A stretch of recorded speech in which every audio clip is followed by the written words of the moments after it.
Ngayong araw mga idol ay matutupad na yung pangarap ko makapuntang abroad. Meron kasing pumakyaw ng rap clothing natin at gusto niya ako mismo yung maghatid sa kanya. Kasi gusto niya daw ako makita sa personal. Libre niya naman lahat, pagkain at pamasahe ko balikan. O diba napakaswerte ko mga idol, sa dami-dami ng clothing line dito sa Pilipinas, rap clothing pa talaga yung pinakyaw niya. Thankful talaga ako. Biglaan nga lang to mga idol, buti nga pinayagan ako na makapag-leave ng isang linggo sa trabaho. Mabilis nga lang ako nakapaghanda kasi yung ilan sa mga clothing ko ay naka-plastic pa.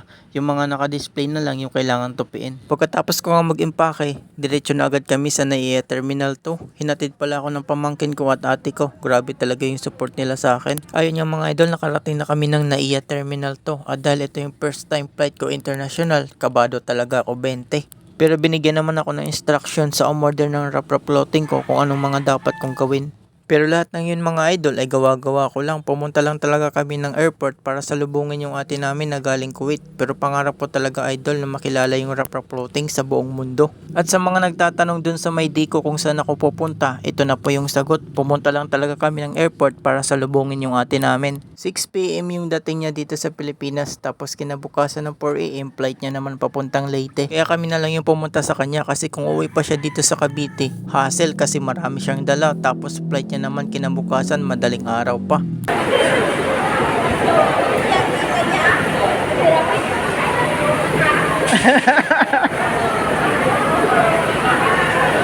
At about naman dun sa dala-dala kong maleta, papasabay lang namin yun kay ate papuntang Leyte, mga pasalubong laman nun. Naging instrumento lang siya mga idol para maging makatotohanan yung prank ko sa inyo. Sakto din kasi mayroon akong passport kaya mukhang makatotohanan talaga.